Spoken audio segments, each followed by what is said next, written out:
So for section 4, we're going to solve. There is a shortcut. There is a shortcut for the general method when you're doing just a single fraction equals another fraction. I'm going to show you the long method first, okay? And then I'll show you the shortcut. You've actually probably already learned the shortcut. But some of what I'm going to show you, you may have learned in the past in Math 1 or Math 2. They may have called it fraction busting, getting rid of the fractions in an equation so that we don't have to worry about them when we're solving. That's what we're going to aim to do here. Notice it also asks us to always say how many solutions we have. Did I get no solutions, 1, 2, or infinitely many solutions? So fraction busting is the idea of getting rid of those fractions. So I'm looking at number 1 here and saying right now, I have x plus 1 and x minus 2 on the denominators.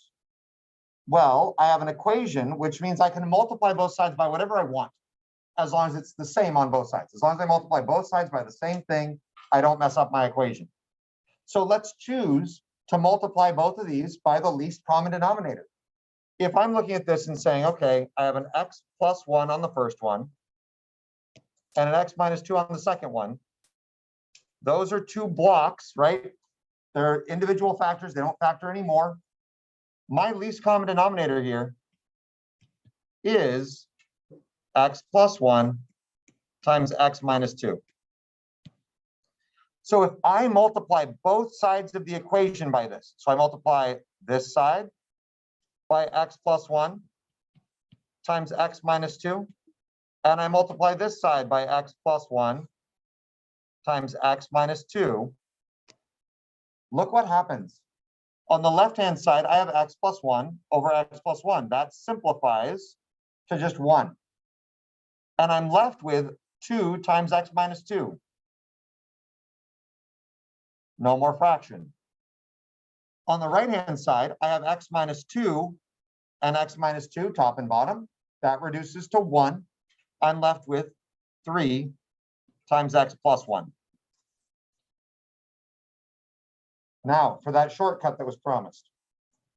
If I have one fraction equals another fraction, I can do this without multiplying by the entire LCD. I can instead do cross multiplication. How many of you learned cross multiplication before? Okay. A lot of us love cross multiplication because it's real fast. It makes sense to us.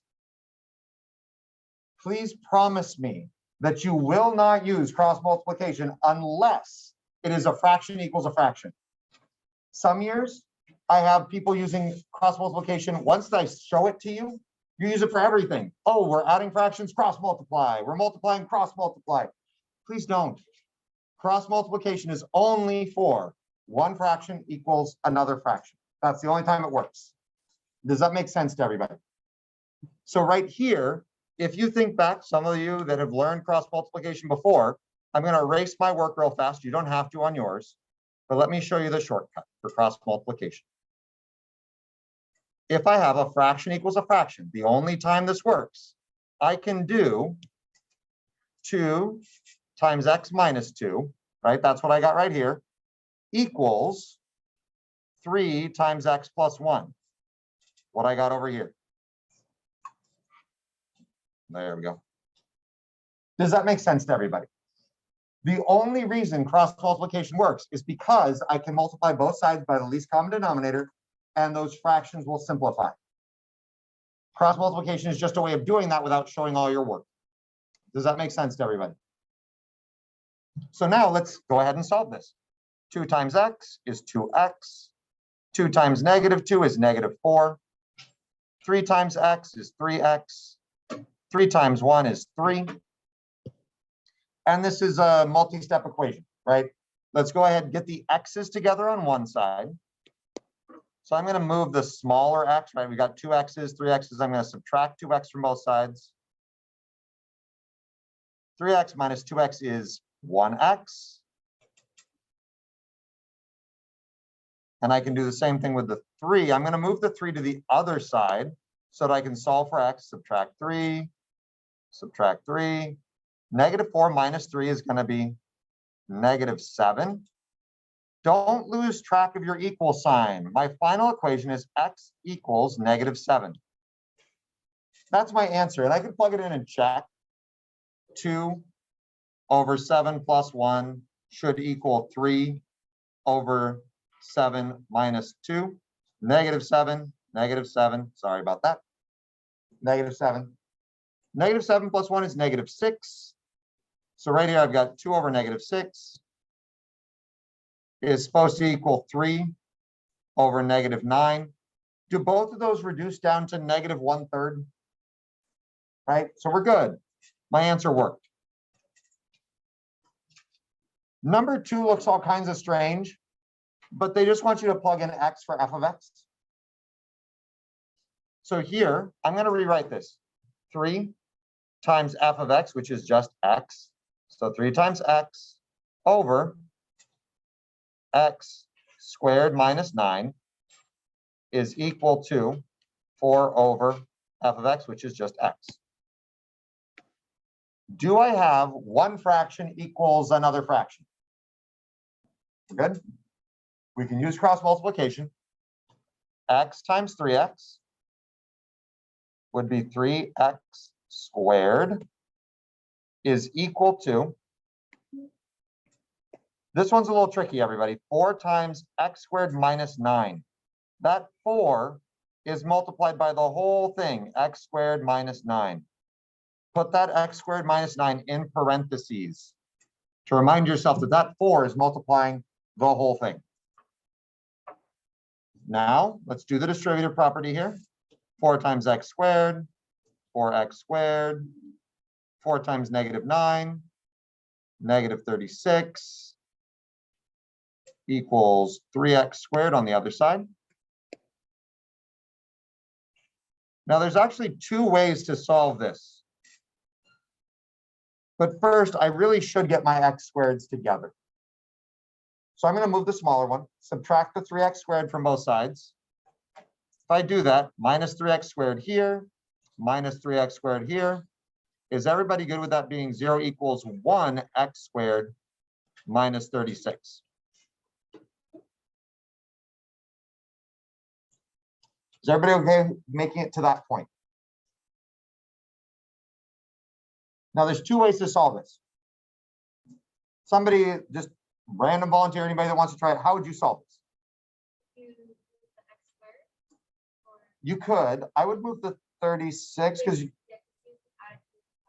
All right, so we've got one method, adding 36 to both sides.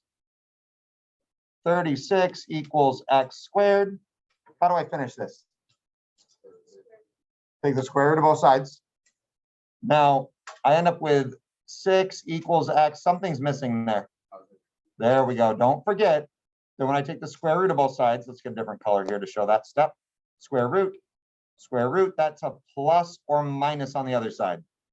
Square root of 36 is 6. There's my 2 answers. Now, anybody know the other way? So we could have factored this up here with a difference of squares. Made this guy, let's go up here, we've got a little bit more room. 0 equals x minus 6, x plus 6. Solve both of those, you get the same plus or minus 6. Either way is fine. You just need to solve for x. Now, remember, I forgot to do it on the last one. How many answers did we get for question 1? 1 solution, 1 real solution. How many answers did we get here? 2. So here I would say that this answer is 2 real solutions.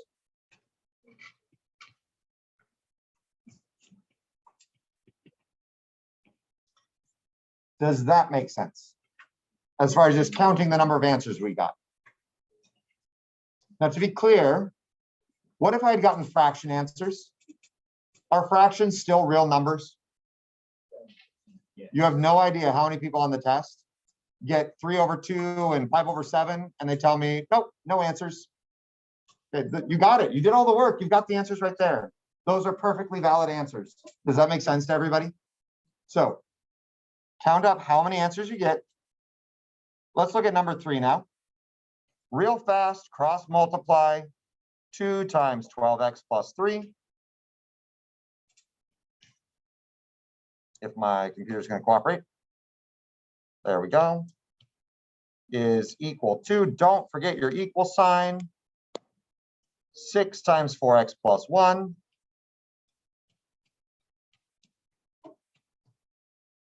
Do some distributive property. Stick with the same colors, actually. 2 times 12x is 24x. Yes. 2 times 3 is 6. 6 times 4 is 24x. 6 times 1 is 6. Oh, something interesting is going on in this one. Let's get the x's together. So I'm going to subtract 24x from both sides. What happens? X's are gone, right? I get 6 equals 6. Is that true? Does 6 equal 6? Yeah. Yes. So if this happens, if you get a true statement, it doesn't matter what x value you put in, it works. And so we're going to say that there are infinitely many solutions.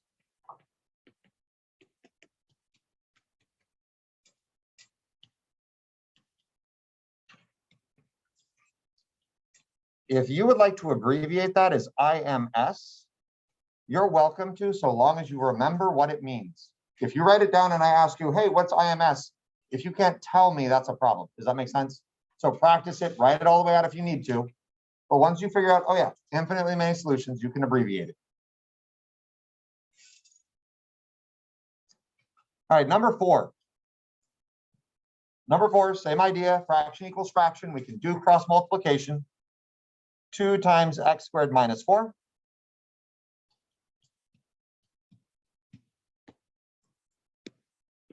On the other side, x minus 2 times x plus 3.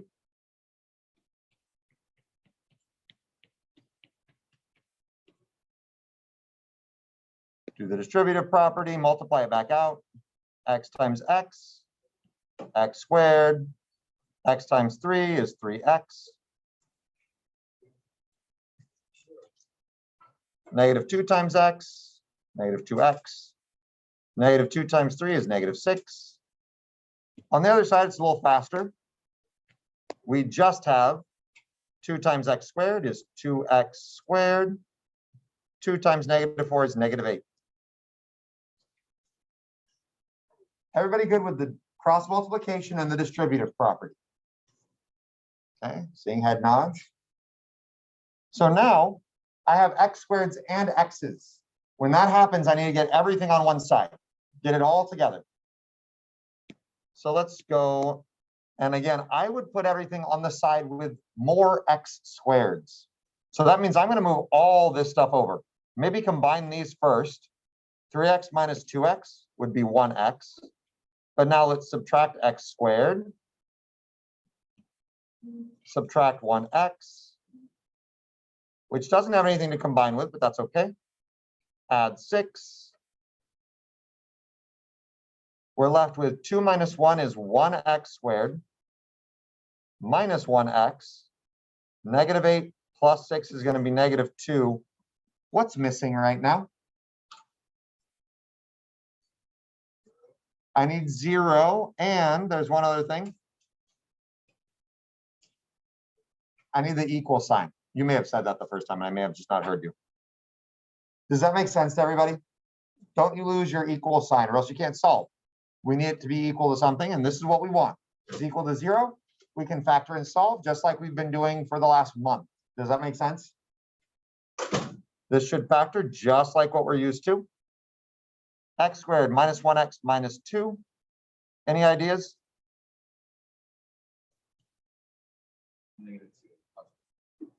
So let's try it. X minus 2, x plus 1. Do we agree that that's going to work? Am I going to get the negative 1x in the middle? Seeing some head nods again. Always check. Make sure it works. So we've got that. Now I can set each one equal to 0 and solve. Most of you probably are good with just saying, oh, it's the opposites. X is 2. X is negative 1. Are we okay then? If you're not okay with doing that, set them equal to 0. Yes. So to go from the 6 to the -2 was from right here. We had a -8 on this side already.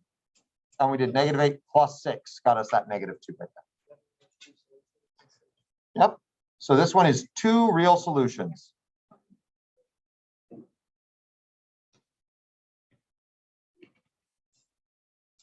Two real solutions. Let's try number 5. So number 5, just a real fast cross multiplication. X times x plus 4.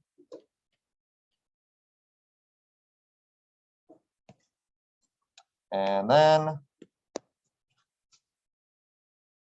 4 times x minus 5.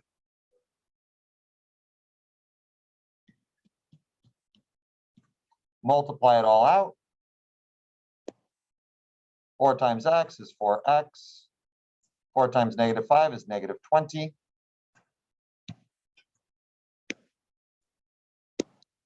X times x is x squared. X times 4 is 4x.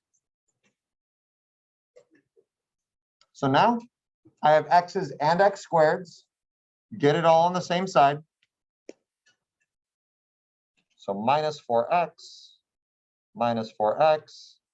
plus 20 plus 20, kind of run out of room there.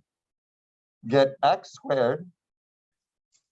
The 4x minus 4x is 0 plus 20 equals 0. How would I solve that? Is everybody good? Everybody good with subtracting 20 from both sides? Subtract that 20 back over to the other side. We didn't know we were going to run out of x's, so we're going to put it back over on the other side. X squared equals -20. I take the square root, but I have a problem. What's my problem? We're going to get imaginary answers here. X is equal to that 20. I could break apart, right? 4 and 5, 2 and 2. So really, I'm going to take out a pair of 2's.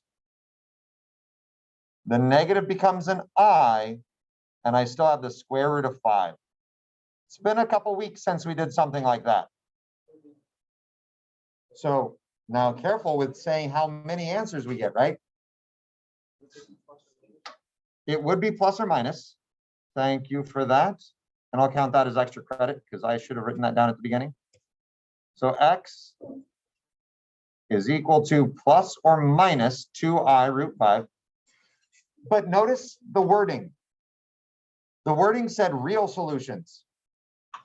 Imaginary numbers are not real. Does that make sense? That's our distinction. We get no real solutions for this one. This is where we end up with no answers, no real answers. So no real solutions. All right, everybody, I'm going to give you 5 minutes, give or take, to try number, let's see. Everybody try number 2 in the homework right now. If you finish 2 quickly, you can do number 4 also. But let's take 5 minutes to do number 2 in the homework. All right, let's go over this pretty quickly.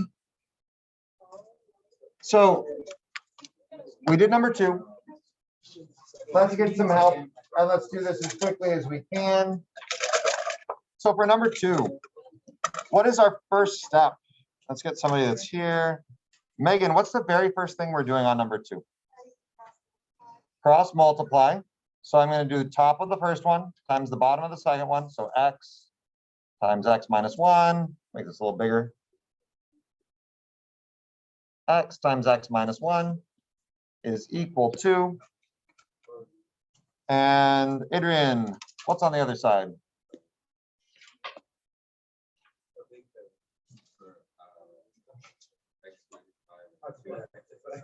X minus 5 times 2x plus 7. Okay, guys. Again, if you finished, check your work right now with us. If you didn't, follow along, ask questions if you need to.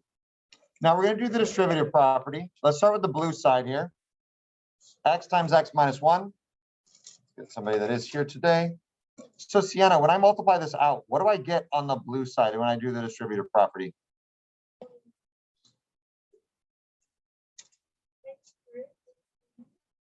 Yep, x squared minus 1x, or just minus x is fine.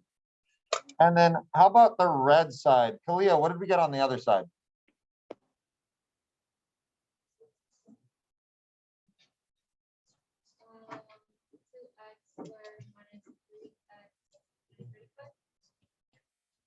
Yep.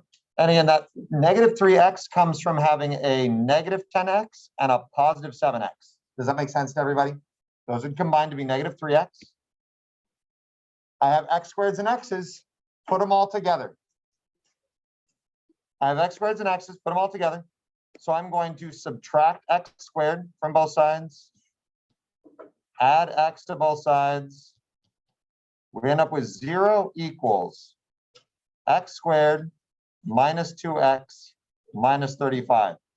So we're looking for two numbers that multiply to negative 35 and add up to negative 2. Devin, what are two numbers that multiply to 35?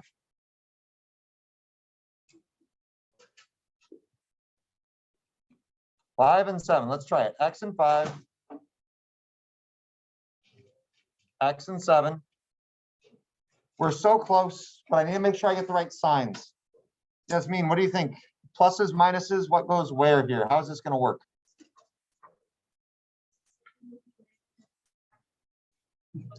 All right, does everybody agree? That's going to get me negative 35 and negative 2x. So this is the factored form, which means my two answers are negative 5 and positive 7. And those are two real solutions.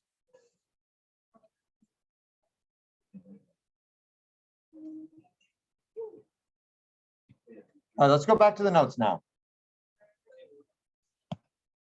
Back to the notes. Oops, if I can get to the right one. So everybody's back in the notes. Number 6 on the notes.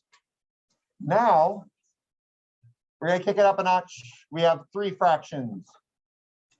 Can I use cross multiplication here? No, cross multiplication is only for one fraction equals another fraction. So again, everybody, what we're going to do now is that same fraction busting, getting rid of stuff that I showed you at the very beginning. It's the same idea. We just don't have that shortcut to help us. So I'm going to decide what is my least common denominator. So I'm looking at this. I see x minus 1 and x minus 1 and 2. Can we all agree that my least common denominator here is 2 times x minus 1? Are we all good with that being my least common denominator? Now, I have an equation. I am allowed to multiply equations by whatever I want as long as I do it to both sides to keep it equal. So I am going to choose to multiply both sides of the equation by that least common denominator to bust all of the fractions. Every single fraction should reduce if I multiply by the least common denominator. We couldn't do this before because I didn't have an equation. I didn't have an equation where I could multiply both sides by something. Up until now, we've only had expressions. But now that we have an equation, I have this extra tool that's going to make my life a whole lot easier. So I'm first going to rewrite this nice and big so we have plenty of room. 3, let's use a different color. 3 over 2 plus 4 over x minus 1 is equal to x plus 1 over x minus 1. So I'm going to multiply the entire equation, both sides, by 2 times x minus 1.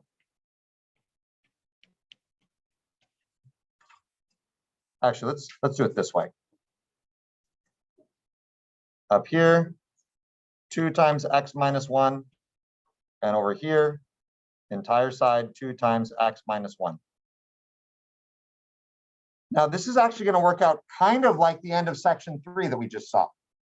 I'm going to multiply this in, but it only goes to the top, right? When I multiply a number times a fraction, it gets multiplied on the top. So here, times the first one, I get 3 times 2 times x minus 1. Same thing here, times the next fraction, times 2. Oops, got an extra little dot there. Times 2 times x minus 1. And same thing on this side, put this one in parentheses, times 2 times x minus 1. Now, the wonderful thing about this method is that look at the first fraction. 2 on the top, 2 on the bottom, that reduces to 1. I'm left with 3 times x minus 1. Next fraction, x minus 1, that reduces to 1. Left with just 4 times 2. Over here, x minus 1, those reduce. I'm left with just 2 times x plus 1. No more fractions. Just a multi-step equation to solve. And all it took was finding the least common denominator and multiplying both sides by it. So now I can do the distributive property. 3 times x is 3x. 3 times negative 1 is negative 3. 4 times 2 is 8. Equals 2 times x is 2x. 2 times 1 is 2. Combine any like terms, right? The negative 3 and the 8. 3x plus 5 equals 2x plus 2. I have x's, but no x squareds. So let's just solve for x. Get the x's on one side, the numbers on the other. So I'm going to subtract 2x from both sides. Let's see, make a little bit more room to work here. Oh yeah, we got plenty of room. So let's rewrite this over here. 3x plus 5 equals 2x plus 2. Subtract the 2x from both sides. That does not look like a great 2. Let's try that again. Minus 2x, minus 2x. So I have x plus 5 equals 2. Subtract 5 from both sides. I'm not doing a good job of switching colors. X is negative 3. Now, once again, we've done that whole problem. We actually haven't looked at the instructions. Let's go back and make sure we're not forgetting anything. Before they told us how many answers are we getting? Well, I got one answer here, but these instructions say solve. Check each solution for extraneous solutions. Extraneous is a really big, fun word that essentially means extra. It is, yeah, literally a word, an extra word that means extra. So extraneous, we're going to look to see if any of our answers make us divide by 0. Because remember, we can't divide by 0. If we divide by 0, that gets us an error. That doesn't work. So looking back at the original equation, check out the least common denominator or any of the denominators in your fractions. Either way is going to work. I need to know what would make me divide by 0. Everybody sees the x minus 1s that I have in the denominator. What would make that 0? So I'm looking at this x minus 1. Right. I could set it equal to 0 if I wanted to. I could solve. If x is 1, I'm dividing by 0. So x cannot be 1. Was that my answer? As long as my answer is not that number, I should be okay. Yes. Then it's an extraneous solution. And we're going to see that in the next example. So let's try number 7. Number 6, we're good. Our answer is x equals negative 3. Number 7, I'm actually not sure what the least common denominator is yet because this isn't factored. So let's factor it. Take out an x. Oh, that looks really convenient. X times x minus 3, which is made up of the 2 other denominators. So that is my least common denominator, right? X times x minus 3.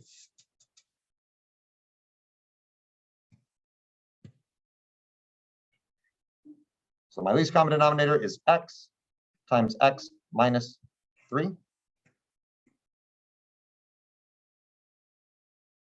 So I am going to multiply that in to both sides of my equation. But before I do that, let's go ahead and write this nice and big again like we did before. 5 over x minus 3 minus 3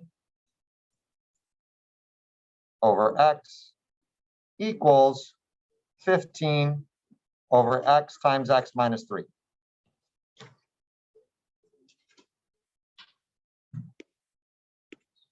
So to do this, I'm multiplying both sides by x times x minus 3.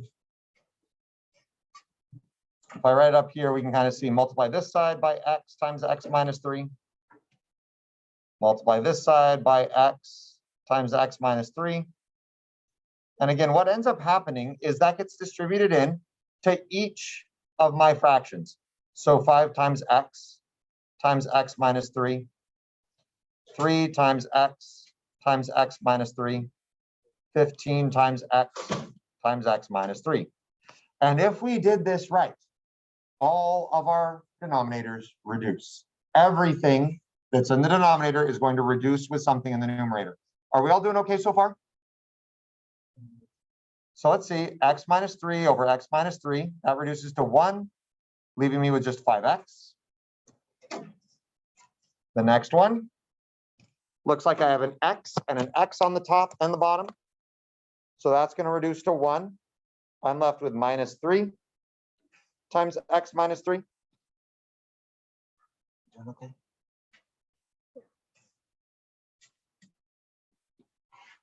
And then the last one on the other side, the x's reduce to 1, x minus 3 reduces. I have just 15 left over. Now it's looking much easier, much like what you did back in math 1. We can do the distributive property. Okay, everybody, watch out for that negative, right? Negative 3 times x, negative 3x, negative 3 times negative 3 is positive 9. Real easy to miss that one.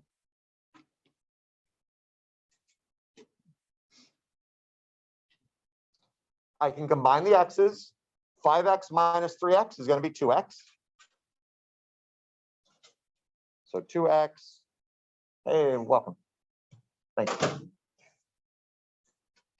So 2x plus 9 equals 15. Let's rewrite this over here so we've got a little bit more room. 2x plus 9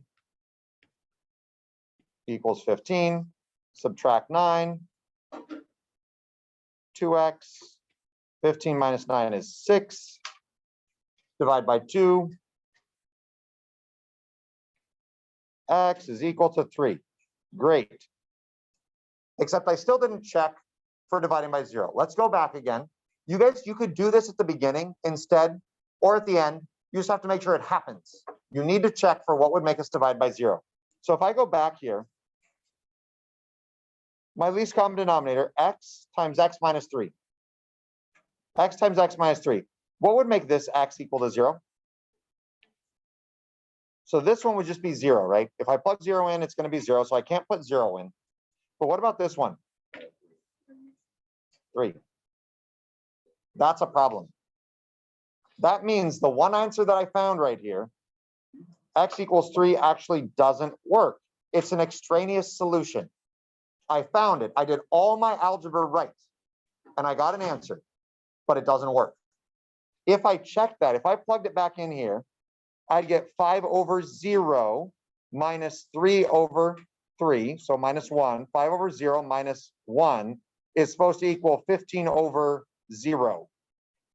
Not only once, but twice I'm dividing by 0. So I can't even figure out what that is. I'm essentially saying error minus 1 equals error. I can't get an answer from that. Does that make sense? It doesn't work. So that 3, even though I solved for it, is not actually an answer. It doesn't work. Bless you. Let's do one more example. One more example. Let's do number 9, and then we'll call it good for today. So everybody on the back page, number 9.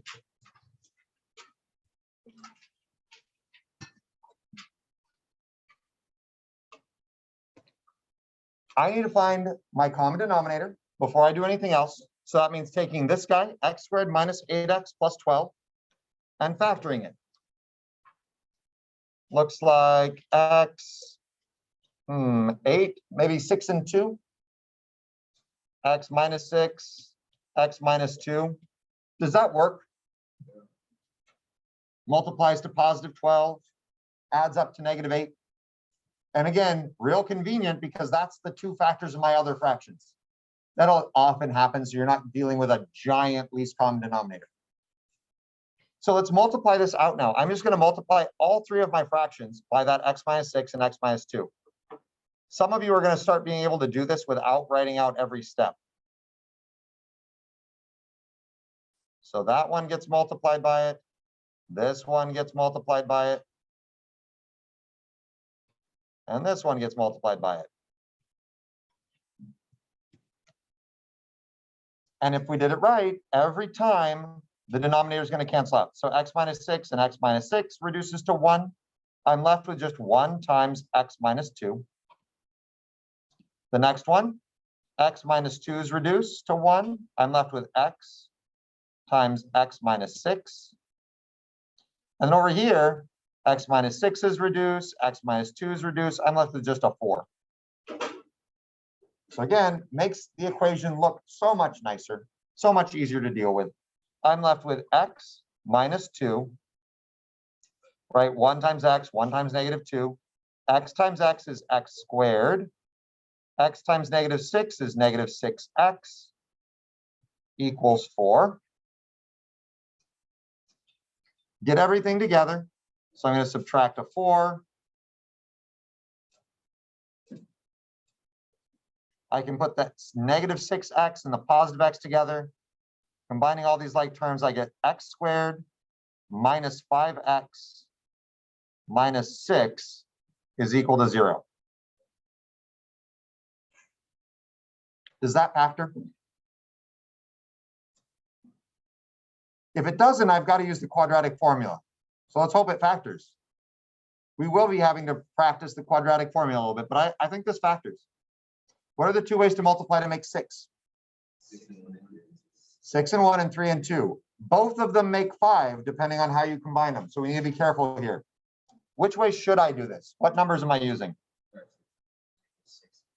Yep, x minus 6, x plus 1 equal to 0.